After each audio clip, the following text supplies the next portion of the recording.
This podcast is made possible in part by Tom Culbertson. Tom, thank you so much for joining the Patreon. I really, really appreciate it. If you want to be as incredible as Tom is and help me not go broke from producing this podcast, then go over to japankyo.com/Patreon and sign up for as little as $1 a month. If you join the $3 a month plus Alpha tier, you're going to get access to Japanese Plus Alpha, which is a monthly podcast that I produce for the Patreon members. And it's all about the Japanese language. The latest episode is about a very interesting Japanese word that happens to mean both, you could say mortician, I guess, and millionaire. So if you want to find out what that word is and find out why it means those things that it means, then you got to sign up for the $3 a month plus Alpha tier. So go check out japankyo.com/Patreon and sign up today. And once again, thank you, Tom.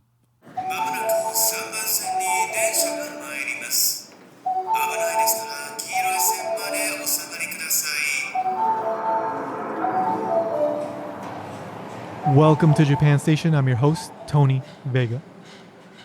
If you're a regular listener of the show, then you surely remember that I always say, if you have any questions or comments, send them over to mail@japanstationpodcast.com. And from time to time, I do get some very, very nice emails from listeners. So thank you guys. Again, I always say it whenever I get one, but thank you. I love those emails. Recently, I got an email from a listener by the name of Sydney. And Sydney actually had emailed me before in regards to something else in my other podcast, Ichimon Japan. If you haven't checked that out, go check that out. Ichimon Japan. That's ICHIMON Japan. But anyway, so Sydney had sent me another email, but then about a month ago, Sydney sent me an email, which resulted in this episode. That's because Sydney suggested that I talk to Hannah from the YouTube channel MissHanake. Now, if you're not aware who Hannah is, well, she has over 100,000 subscribers on YouTube, and she's been producing content in Japanese for basically over 10 years. I mean, she started when she was like 13 years old, and now she's in grad school. So that was quite a while ago.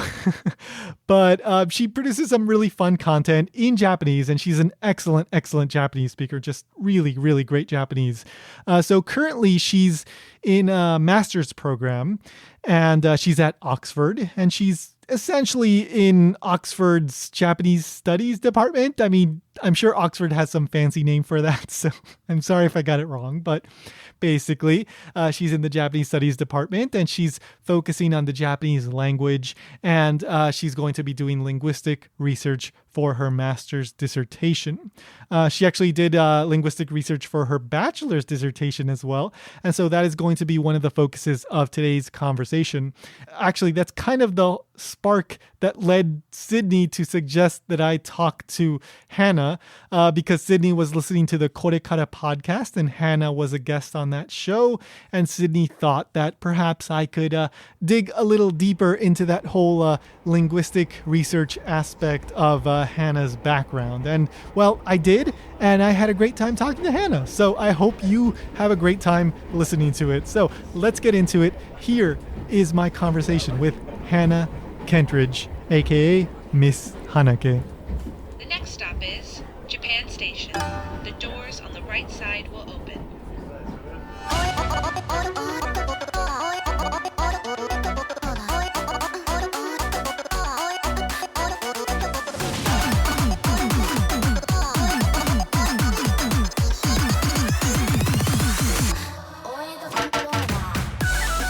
So, I've been watching a lot of your videos. Thank you. and I went back all the way to the beginning. Oh, God. One that I really enjoyed was the Hiragana song that you did on the ukulele. Yeah. That was a really fun song. Yeah, it's crazy. It still gets views now, and I can't watch it. I haven't watched it in years because I know that if I watch it, I'll be so embarrassed and I'll delete it. But it seems to still be bringing joy to some people, so I'm happy to It's got over a million views, so yeah. No, it's fun. Do you still play the ukulele, or was that just? No, I had a sort of ukulele moment. I think that was sort of the heyday of like ukulele YouTubers, and so I wanted to be a ukulele YouTuber for a moment. No, but I mean, especially uh, like what you basically you just seem to have started out like let me see what I can do with the language, and I'm just gonna play around, and Yeah. yeah, it seems like you were having fun with it. Yeah, I was having fun. I think so. A comment that I get all the time is, why don't you redo this when you actually know the words? But the whole point of it, I think my like idea behind it was that I knew that it would be funny for Japanese people to watch like a foreigner kind of struggling to come up with words for the entire hiragana alphabet, so to speak. Yeah, yeah, yeah. And so the point was meant to be that I was sort of struggling. But a lot of people are like, I want to use this in my classroom. Can you record it again? But I don't think I can go back to it now. Yeah, yeah, yeah, yeah. Yeah. I thought that too. It's like, oh, this could be like an educational song, but Mm, yeah. I mean, you're not necessarily producing like textbook content, right? You're no, producing it's just the content that words that can be floated to my educational. mind. Yeah. Right, right, right. But it's fun, and in being fun, it ends up being educational as well. Mm, yeah. Um, but what about like starting the YouTube channel? Because the very first video that you put up is you. I think you're 13 years old, right? And Yeah. you're doing your absolute darndest to get through like I think it's 3 or 4 minutes of you trying to speak Yeah. Japanese. And at the level that you were at, I mean, you did a great job. But when you see Thank the you. progress that you've made, you go like, oh my god, that's so different It's from where you funny. are now, right? So what was the idea with starting the channel?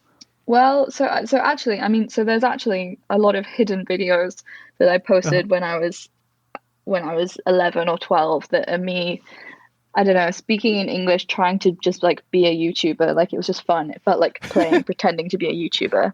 Uh-huh. Uh-huh. And obviously I wasn't old enough to actually have a YouTube account, so I shouldn't have been doing that anyway. But I'd been interested in Japanese and like I was into Japanese anime and stuff at the time. Uh-huh. And I'd been watching a lot of, well, I'd been watching other foreign YouTubers who are making content in Japanese and about Japanese, Yeah. um, including Gimme a Break Man, Victor. Yeah. I remember Um, Victor, yeah. yeah, and so I thought I would just try making a video in Japanese. And Hmm. then I was like, I can send this to people and who I know can speak Japanese and see what they think and see how I've done. And Hmm. so I uploaded that video and I sent, it was back when you could send messages on YouTube, which you can't even do anymore. And I Yeah. sent it in a message to Victor, just saying, like, would you have a look at this and give me any pointers or advice? I'm 13, I've just started teaching myself Japanese as a hobby. And Hmm. then he very kindly kind of mentioned it in one of his videos, Hmm. and let me do a little intro being like, you're watching Give Me a Break Man. And that Mm-hmm. gave me my first little audience and an audience of people who were interested in seeing me trying to speak Japanese or talking about Japanese or how I was Hmm. learning. And so that's kind of how it started off. And so from then on, I kind of started. It was different. Like actually having it was a very small audience, but actually having some people who were watching was very exciting to me at the time, and so that's what sort of got me started. So did I mean, for example, like I started learning Japanese roughly around the same time as you did, but I Hmm. didn't put all my mistakes and all my learning process online for the world to Yeah. see. um did that end up being motivating for you in its own weird way? Yes, I think it was very motivating because Uh-huh. I think people were so overly complimentary about Uh-huh. it. So, I mean, even that video, I Uh-huh. had comments that said, Nihongo jozu desu ne. And to me, that was like, Right. oh my goodness, I can speak Japanese. People can understand what I'm saying. Mm-hmm. Um, and I mean, obviously, my Japanese wasn't jozu at that time, Mm-hmm. really. Mm-hmm. Um, but it's just really nice getting feedback. And, I've never, I very rarely get comments saying your Japanese is bad. Um, Mm-hmm. Sometimes I do, but not very often. Mm-hmm. And most of the time, I get kind of helpful, constructive criticism. And Mm-hmm. I mean, even now, I get very helpful, constructive criticism in the comments. Like the other day, I uploaded a video, and these days I tend to speak quite formally in my videos. Mm-hmm. I try and use keigo just because I think it's Mm-hmm. good practice, and I don't know. I feel like it's more grown up somehow. Yeah, yeah. And I said toshiyori, and I skipped the o. I didn't say otoshiyori no kata.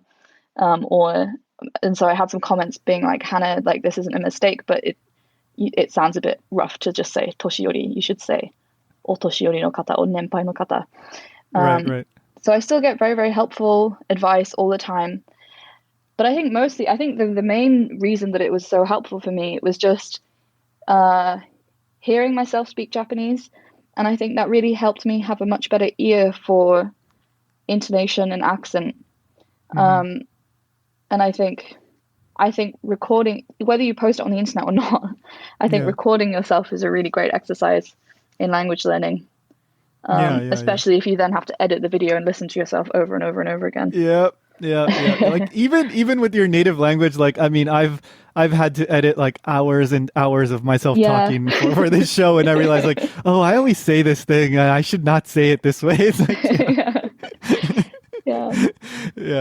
But recording, I absolutely agree. For a foreign language, I mean, you have no idea what you're saying a lot of times, and like especially like pronunciation and all that. Like, it really helps immensely. So, you also went, I think, for a year to Kobe University, right? Yeah, I did. As part of my undergrad degree, I spent 1 year there. Okay, so I lived in Kobe for like 3 years. Oh, really? So that's why that stood out to me. But what area of the city is Kobe University at? I've never passed by. I mean, I never had a reason to. So, but where is it? It's up Mount Rokko. Okay. So I lived up Mount Maya. Okay. Very, very near Maya cable car station. In the kind of international dorm, and so every day I would go down Mount Maya, across, and then up Mount Rokko. Oh, really? Yeah. Huh. What's the nearest train station? Rokkomichi, I think, is probably the Rokkomichi? nearest to the actual university. Yeah, but you have to go all the way up the hill. All right. So I have passed through that area. Yeah. What any nice memories of Kobe itself? Oh, so many nice memories of Kobe itself. I love Kobe. I always think that Kobe is exactly the right size of a city for me. Yes, I agree. I totally agree. And it's right next to Osaka, size, which is like the big city. Yeah. So if you want some of that, you can go right away. Yeah, I absolutely love Kobe. And also, I mean, I think it's a great place for a foreigner to live because it's international enough that people aren't like shocked that you're a foreigner, but it's not a touristy place, and people aren't going to be trying to speak to you in English all the time. I think as a city, there's a kind of understanding that if foreigners are there, they probably live there and probably can speak Japanese. Yeah. No, there's a decent amount of foreigners over there. I mean, at least with the JET program, when I was there were over, I think it was something like around 140 English teachers. So just with JET, you've got a fairly sizable community, relatively speaking. And then you've got also a pretty big like Indian population as well. Yes, And there's of course plenty of others as well. So that was if I was ever homesick, if I wanted to eat something that tasted like food from home, I would go to Indian restaurants because Japanese Indian food is the same as British Indian food. Yes. No, I mean, you've got people from India making some. I mean, I think the first time I had Indian food was in Japan, and it's great stuff. So. Okay, so then when was it that you decided that you were going to go back to school and keep pursuing Japanese studies and Japanese language? Well, I loved my undergraduate degree so much. Like it was just because the Japanese language has been something that I've been interested in and passionate about all the way through being a teenager. And so it's just so nice to be in an environment with other people who are interested in the same things that you are. Yeah. And to get to, I mean, Oxford's Oxford. I don't want to kind of toot my own horn. It's not my own horn, it's Oxford. I want to toot Oxford's horn. Like getting to speak to kind of world experts every day and at very, very small class sizes. And so you get to know everyone very, very well. And I just enjoyed it so much. And I finished and wasn't quite sure what to do next. So I had a year out and did a working holiday to Japan. Mm-hmm. But I just wanted to go back. I just felt like there was more to learn. I really enjoyed writing my dissertation, and I wanted to improve my Japanese more because even after finishing my degree, I still felt some kind of frustration with my Mm-hmm. own Japanese level, and I felt that there were some gaps that maybe I could have filled on my own, but I really enjoy having kind of quite intensive language teaching. Mm-hmm. Mm-hmm. Um, so I just felt like I wanted to come back. Yeah, I'm yeah, very yeah. glad I did. Yeah, I think once you get to a certain level, and you most definitely are at that level, you become, you never become satisfied with Yeah. like where you are, because you start to really understand that Yeah, like those definitely. gaps that you have annoy you even more. Yes, yeah. I think, when I was like 17, I Yeah, felt I was like, I can speak Japanese. I was yeah, so cocky and I was yeah. No, I so know you go through that. Yeah, confident. yeah, I know. And because at that point you don't know what you don't know. But now, Exactly. I wasn't trying to read anything that difficult. I wasn't, I was still living a 17-year-old life, and so I was just reading stuff that 17-year-olds read. Exactly. Um, but now trying Yeah, you to, step into the real world and then you go like, yeah, "Oh my God, I didn't know this. I don't know yeah, what you're saying now." And it's you hard. keep raising the bar and Yeah. raising the bar and yeah. And I think it gets to a point where you can't just absorb it anymore. Like Hmm. if when you're learning, I don't know, conversational Japanese, day-to-day Japanese, Hmm. Japanese for just living your life, you can do that by going to Japan and you can become very, very fluent. Yeah. But things like, I mean, now I'm supposed to be able to do academic stuff in Japanese. I'm supposed to be writing an abstract for Hmm. my thesis in Japanese this week. Hmm. Hmm. And stuff like that, you can't just pick it up. You Nope. have to actually learn how to do it. Yeah, yeah, exactly. So I felt like I kind of hit a wall and wanted to keep try again. Yeah, yeah, yeah, yeah, exactly. Yep, you just, I mean, language is like that, right? Yeah. You just got to keep going and going and going. It never Yeah. ends. All right. So, let's see. So I do want to talk about the dissertation that you did, but hmm before we get to that, so what exactly is the program that you're in now? It's a master's program, right? Yeah, it's called an MPhil, Mm-hmm. which I think is just a silly Oxford word for an MA. I think Okay. I mean it's just Oxford being Oxford. Mm-hmm. Uh, if you do a BA at Oxford, after a year you can pay to turn it into an MA without actually doing anything else. Oh, So their MA master's programs are called MPhil. okay. Um, and my program I'm on is a 2-year program, but there's also an MSc one. It's weird that it's a Master of Sciences of Japanese Mm-hmm. Studies, but the 1-year version of my degree is an MSc. Oh, okay. Um, and it's basically kind of a continuation of my undergraduate degree. Like there's the same options to do with Japan that I can choose from, Mm-hmm. but it's more intensive language teaching and also kind of a focus on learning Japanese for the purpose of academic writing. Um, Hmm. and so the options I'm choosing are various Japanese linguistics options that I didn't get the chance to do the first time around. Because Right, right. in my undergraduate, I did a subsidiary language, so I did Korean, Mm-hmm. which meant that I didn't get to take as many Japanese culture options as I wanted Mm-hmm. to. So there were kind of a few Hmm. a few Interesting. subjects that I'd been interested in that I didn't get a chance to do. So, in the master's program that I did, like the classes were in English, and we were focusing on linguistic literature and then hmm applying that to analyze Japanese. But in your program, there are like in a way language classes where you have to write stuff in Japanese, and classes are in Japanese. Is that how it goes? Um, so my language classes Mm-hmm. are what do we use? This Bunkai no Manazashi Mm-hmm. is the name of the textbook we're using, um, Okay. which is kind of academic-y. Like it kind of it I don't know. We learn some academic-y Japanese in the Japanese classes, but the actual subject options are taught in English, but with an understanding that you know Japanese. So it kind of depends on what you're doing. So I'm doing some text options where it's essentially a translation class, but you then write kind of commentaries on the texts. So I've done a classical literature text option where we translated bits of the Pillow Book and bits of Tale of Genji and wrote essays on that. And then next year I'm doing a linguistics text option. So that's translating a book called Boku wa Unagida and writing essays on that actual academic text. But then there's also kind of more general subject options that are not based on texts. They're just, lectures and classes and writing essays and giving presentations and stuff. And those are all taught in English.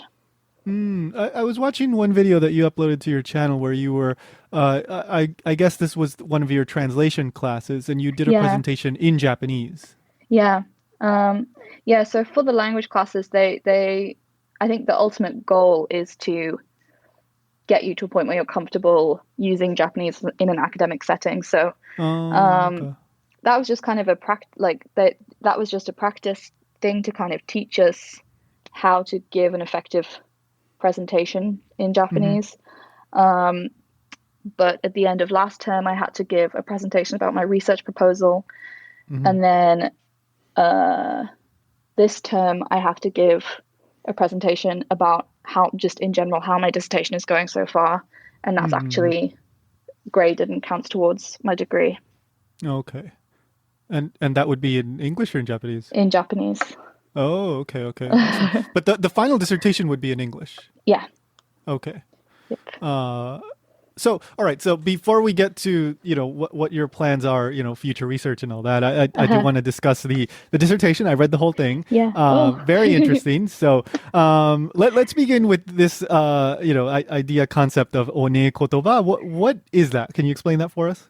Okay. So one kotoba is, it's a style of Japanese. I suppose you could call it a style. It's a way of using language that some gay Japanese men use. There isn't really something that you can directly equate it to in English. Like, I suppose kind of the stereotypical, there is gay language in English as well, right? Like slang, but it's a bit more, I don't know, grammatical somehow.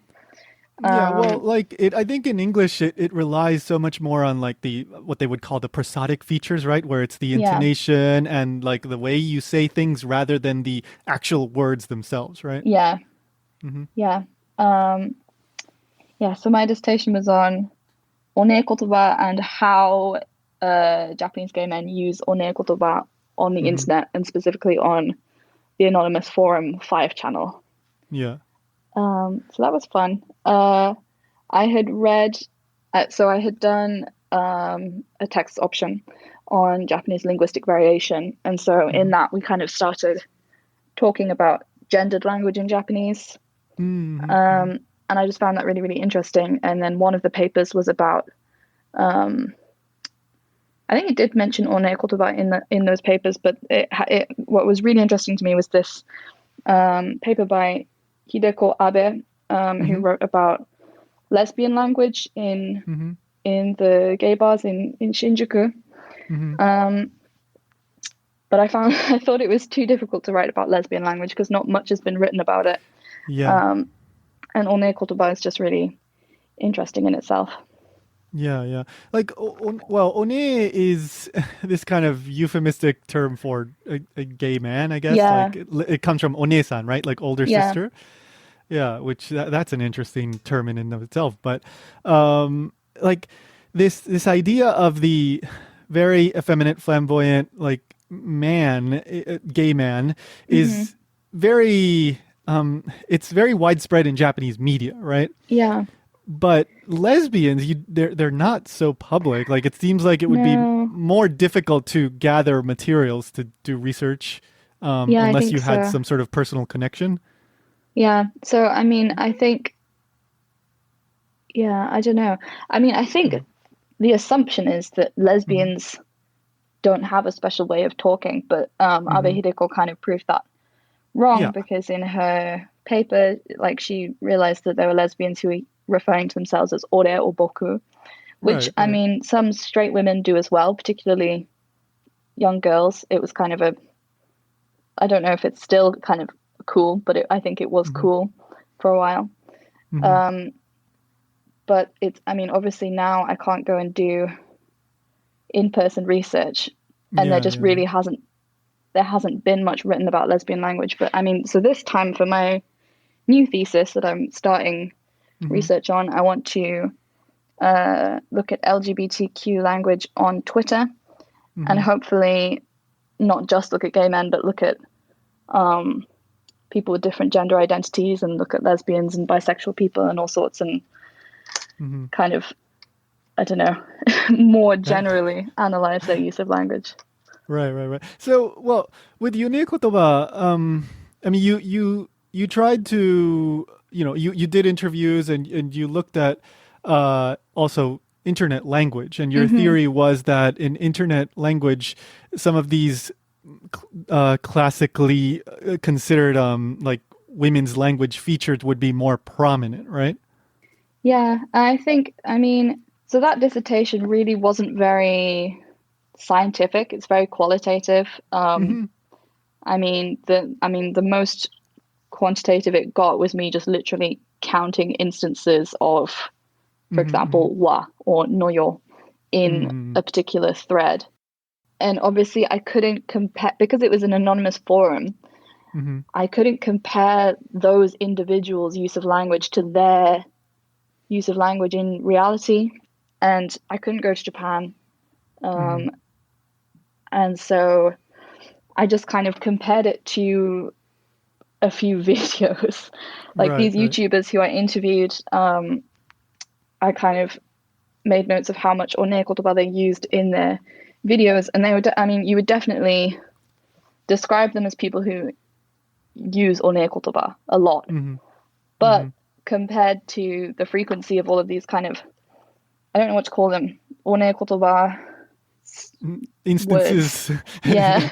Yeah. Um, there just weren't as many as these people were using on the anonymous forum. And then my kind of theory for that is that when you are a gay man in reality and you're talking Hmm. face to face, you have all these things like intonation, but you also have your body language and your fashion and your, I don't know, there's more context to the Hmm. language you're using. And so you don't only have to rely on one kotoba to express your onesa, your Hmm. queerness, Hmm. or your kind of femininity or your flamboyance or whatever you want to call it. Hmm. Um, and so I figured that these people who are on the anonymous forum, kind of, if they wanted to signify something like femininity or Hmm. gayness or flamboyance, they have to use more of these language features. Yeah. Another interesting thing that I thought about was like you were looking at a message board that was specifically for, was it specifically for gay men? Yes, it was. Uh-huh. What was it called? Well, actually, no. Or It was was it called just, Dosei Salon. oh, okay. And So so I same think that sex there were salon. some, Yeah. yeah, Uh-huh. I think that there were some kind of lesbian threads, like some threads that were like, let's have a conversation as lesbians on here.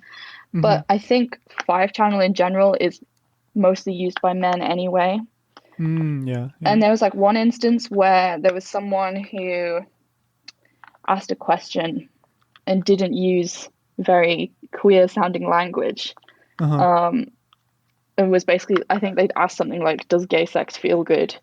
And Yeah. then all of these other commenters kind of reacted really negatively to that and accused them of being like a straight woman who just wants to hear about gay sex. Right. Um, and so that was interesting because they had no reason to think that other Yeah. than Yeah. they didn't use the slang correctly Right. Right. or Right. didn't type in the same way. Yeah. So that's what I was thinking in that, when you only have language to construct your identity in a especially, how can I put it, in a place like that where Hmm. identity is so important to belonging, like I Yeah. guess if you don't indicate that you are part of the community, then you are Yeah. immediately seen as an outsider, right? Yeah, definitely. Yeah. Yeah. Yeah, because I mean, you talk about this in the dissertation too, but like we construct our identities through the way that we speak, right? And so we Hmm. try to identify with people through, in Japanese, for example, the pronouns that we use and blah blah blah. Yeah. So, I mean, this seems like one of the if all you have is language, then you have to kind of speak You like have that. to. Otherwise, like you said, they might go like, "Who are you?" Yeah. Yeah, definitely. Yeah, so I mean, so now Uh-huh. that I'm starting to think about looking at Twitter, I keep saying Yeah. starting to think about because I really haven't gotten very far with my research yet. But on Twitter, obviously, it's not fully anonymous. Like it still is to a Uh-huh. certain extent, but you have other contextual factors like your profile picture, what Yeah. hashtags you use, what's in your bio, what Hmm. emojis you. I mean, I don't think you can use emojis. You can use emoticons, but I don't think you can use emojis on 5 channel. Hmm. That might be wrong. I'm not sure. Hmm. Um, but so I wonder if it's different on Twitter when you Hmm. have other kind of signifiers of your identity. Like you can definitely create, like you can look at someone's bio and their icon and Hmm. not look at any of their tweets, and you can have quite a strong idea of who that person is. So Yeah. I I wonder how it's going to be different on Twitter. Yeah, and you have hashtags, for example, right? Because even if Yeah, you don't speak, for example, like a stereotypical gay man, you might have hmm. a hashtag that Yeah, could imply that, right? yeah. I was having a scroll through. There's a hashtag that's like LGBT san to tsunagaritai, and there's Uh-huh. definitely like a formula. Like there's a lot of people who post kind of jiko shokais. Um, Self-introductions, yeah. yeah, Hmm. sorry, yeah, self introductions with Yeah. pictures and kind of wanting to meet other LGBT people. And Hmm. there's already kind of like, even just from scrolling a little bit, you can see some patterns in like Hmm. I don't know. Let me think. Kind of ways of identifying yourself and Hmm. Hmm. the language that people choose to use when they're introducing themselves to the world as Hmm. whatever LGBT identity they are. Hmm. Um, so that would be interesting to look through those hashtags. Yeah, I mean, there is an extensive body of work on I think they call it CMC, computer mediated Mm. communication. Also tons of stuff on social media. So I think you have no shortage of literature when you Yeah. start really. It's like, oh my God, Yeah. where do you even start? But Yeah. yeah. So then yeah, for your next dissertation, then you're focusing on Twitter and you're maybe going a little more general rather than just gay men. Yeah. And I Hmm. hope to be a bit more scientific this time. Hmm.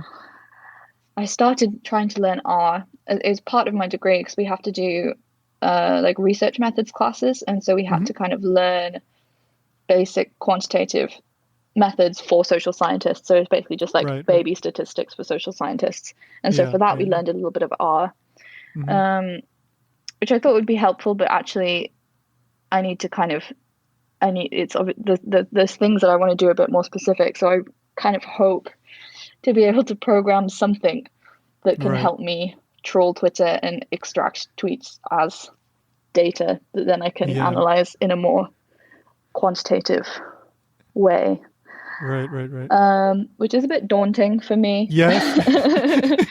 um, and I'm trying not to put it up. So the people who are on the 1 year course Hmm. are much further ahead than me. They have a 15,000 word dissertation that's due in September, and mine is 30,000 words, and it's not due until next year. Hmm. Hmm. So it's a bit hard to kind of. I mean, like I had been planning. I really wanted to have 15,000 words this year, Hmm. but it has not happened because everything has been Yeah. hectic. But we'll get Yeah, to say the least. Yeah. there. Uh, yeah. But I mean, Twitter, same, like sometimes you hear about this with Facebook and Hmm. I mean, same thing with Twitter, but it's such a treasure trove of information for social scientists. Mm, But the problem is it's almost like so much that it's like, how do you even sift through that, it's right? hard to, yeah. Yeah. Something that you also talked about in the dissertation that you did for your undergrad was like internet language, which is a fascinating topic for me. It's its own language, basically. Like if Yeah. you know regular Japanese, even if you're fluent in regular Japanese and you start to read through these forums and posts, like a lot of times you don't even know what the heck they're saying. Yeah, definitely. It's got its own So world. did you, which came first, the interest in the internet language or the interest in looking at like one kotoba?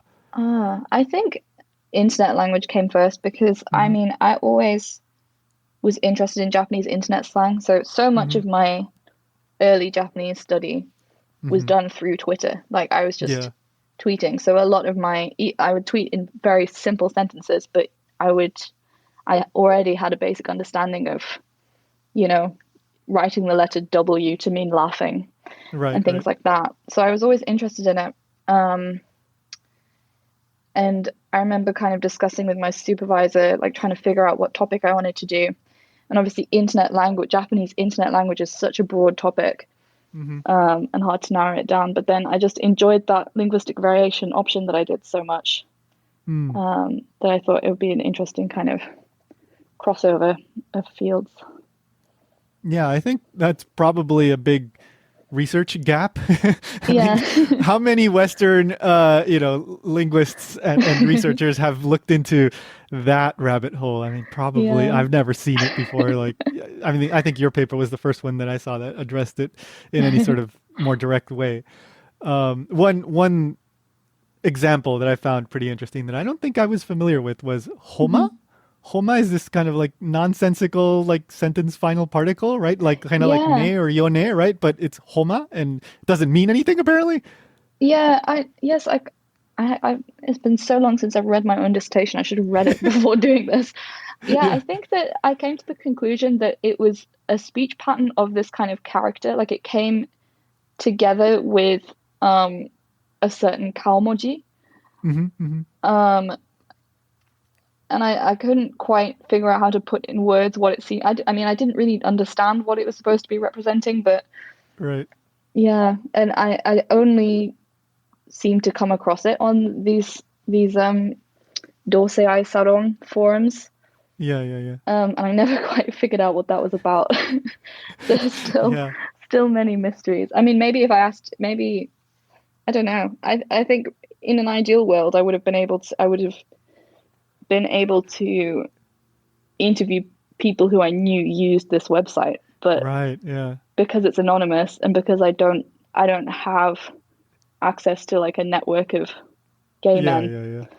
But plus, I mean, I think it's a little bit outside of the scope of that specific dissertation, Yeah. but it certainly is interesting. Like these like Yeah. totally new creations, like the way they would combine kanji or like kanji radicals in order to kind of create a how can I put it? To recreate an actual kanji by combining like different Yeah. elements of like hiragana, katakana, or something, and like Which is kanji it serves radicals. no purpose other than play. It's just Yeah. play with language, which I think is so much fun. And I think that's one of the things that's so interesting about internet language and internet slang in particular, Hmm. is that it's just kind of wordplay that shows that you're part of an in-group, and it serves no purpose other than being like, I know how to spell this word in a funny way, and that Yeah. means that I'm one of you.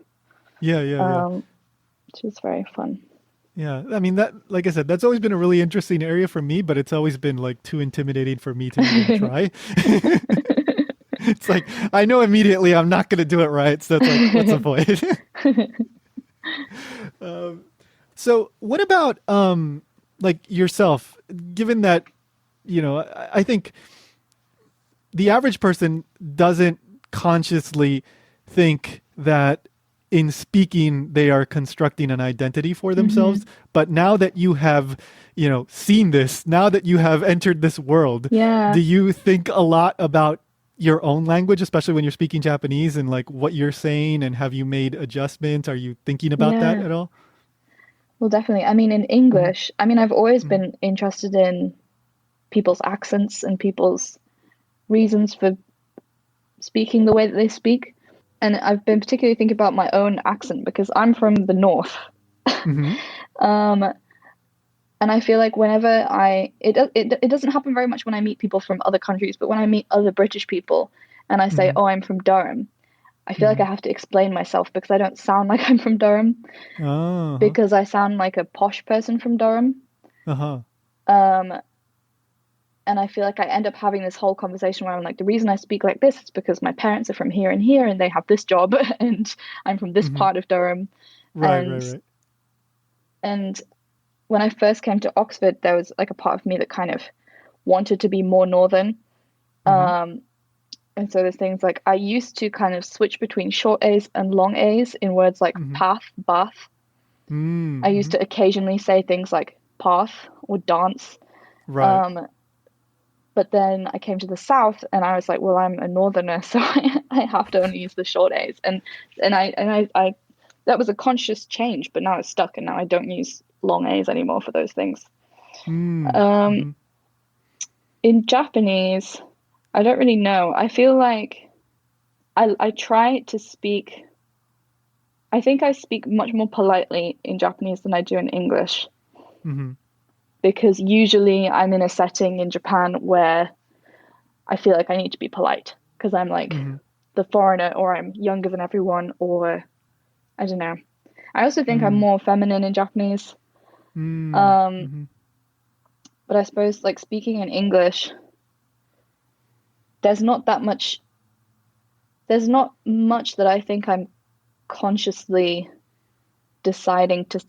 There's not. I don't know how to explain this. There's not Mm-hmm. much stuff that is like I'm consciously saying this because I'm a woman or because I want to come across as a woman. Right, Whereas in right, right, right. Japanese, I know that I use watashi Mm-hmm. because I'm a woman. Yeah. And so there is an extra level of thinking. And you know that there are people that I know who use a first person personal pronoun that really surprised me in Japanese. Mm-hmm. Like Mm-hmm. someone who I would have imagined to be usually an ore, who turns out that they use boku a lot and things like that. Mm-hmm. Mm-hmm. Because I don't know, I suppose when you're learning, it is more of a conscious choice somehow. Mm-hmm. Yeah. The interesting thing about Japanese is, okay, so let's say you have, your five whatever. I'm just picking a random number, but five first person pronouns. Like Hmm. even your decision to try to avoid using a pronoun, it Yeah, says something about yourself, or yeah, whichever one you pick says something about yourself, and you don't always use the same one in every situation. So yeah, like each I mean, the native speaker is not making 100% conscious decisions in every situation. I mean, to some hmm, extent they are maybe, but like every decision says something about how you are trying to portray yourself, right? So yeah, it's yeah, and in English it's like I. So it's like yeah, yeah, yeah, yeah. But yeah, no, that's very interesting. I mean, I think in English we just don't think about it as much, yeah. but I always like say, if I'm trying to explain to someone who doesn't know mhm, much about Japanese and trying to explain the fact that it is or maybe can be so gendered, is that like there's no, unless you're saying something really over the top, there's no way mhm, to say I went to the shops yesterday mhm, in a way that immediately makes it obvious that that sentence was spoken by a woman, mhm, mhm. unless it was like something really ridiculous and stereotypical, like, oh my God, girl, I went to the shops Right, right. yesterday. Hee hee. Yeah. I don't know. Yeah, yeah, Whereas yeah. in Japanese, there's really natural ways of rendering that sentence that makes it, obvious to a certain extent, or like gives a clue as to what the gender of the speaker might be. Yeah, yeah, yeah. Like, I mean, in a totally neutral sentence, like I went to the shop, the only way that you would be able to assign that sort of extra meaning is through your intonation or something like Yeah, that. But in Japanese, you can encode it into the actual word, yeah, right? Atashi, for example, for a yeah. female first person pronoun. So it's just, yeah, it's just so much more in your face, I guess you would say. Hmm. All right. So last area that I'm curious about is what about like long term? So after the masters, I mean, this is maybe like when I was early in my masters, it was like, don't even ask me about this. I'm not sure, but I'm going to ask you about this. So Yeah, what are you that's thinking okay. about doing after the masters? Are you thinking still going further into the academic world or trying something else after that? I think my current thought is that Mm-hmm. I will try to go further into the academic world, Mm-hmm. because Okay. partially because I think that doing my master's while thinking that I'm probably doing a PhD next will make me better at doing my master's. I agree. It makes it all matter more. Yeah. Absolutely. You know, I still don't completely know if that's what I want to do. I mean, I have to decide fairly soon because I have to apply next year. And, you know, it's kind of imposter syndrome every day, which I think is just common. Everyone has it. Yeah. So I find it very difficult to say I hope to do a PhD, but I think I do hope to do a PhD. Yeah. So that's the plan for now, even if it's just a trick to make me work harder. Hey, there's nothing wrong with doing your absolute best in the moment and then, you know, seeing where things stand once you have to actually make the decision, right? Yeah. Oh, that's awesome. So I am curious about how the you know, your next dissertation is going to be, what exactly you're going to write about. So I'm curious too. Yeah, I know. The whole process can be quite stressful, and that's ultimately why I decided, like, you know, I can still keep learning about Japan and Japanese, but maybe I won't do a PhD. I'll get there. No, but I'm sure you can. Everything that I've seen and learned about you, it tells me, like, if anybody can do it, you can do it. So thank you so much. That's really kind. No, but thank you so much, Hannah. It was a pleasure talking to you. I always love talking about language. Me. No, thank you. Super fun. If you want to check out Hannah's content, then go find her on YouTube, MissHanake. She is super, super easy to find because she's got a very popular YouTube channel. So you can just look her up and she'll pop up right away. Of course, you can find a link in the show notes, and I will be including a link to that video I mentioned, the Hiragana Song. It's a very fun and cute song. So if you want to just watch something that's going to make you smile, go check that out. Also, if you're curious about Hannah's appearance over on the Cwiertka podcast, I will include a link to that episode in the show notes as well. Hannah talks about a whole bunch of other stuff that we didn't talk about on this episode because I purposely avoided talking about that stuff because I didn't want to just repeat that. So if you're curious about other aspects of Hannah's life, go check that out. And of course, if you have any questions or comments and you want to be as awesome as Sydney and send me some suggestions or just some ideas, then, oh, and by the way, thank you again, Sydney. So if you want to do that, then send me an email to mail@japanstationpodcast.com. You can also follow on Facebook and Twitter @JapanKyo News. And don't forget to subscribe. That is the #1 free thing you can do to support the show. And leave a rating and a review, and maybe suggest the show to a friend. I would greatly appreciate that. Thank you so much to Unomi for providing the opening and closing song, Oedo Controller. More information in the show notes. That does it for this episode. And of course, there's another one coming very soon. June 1st will be when the next episode drops. So come back for that then. And of course, don't forget to check out Ichimon Japan. Episode 43 is out now. That one is all about counters, Japanese counter suffixes. And we talk about a whole bunch of really interesting counters. How do you count chopsticks, UFOs, centaurs, minotaurs, Doraemon, Pokemon? We talk about all that kind of silly stuff. So go check that out. Again, episode 43. Thank you so much for listening. And remember, go find your miniature pony.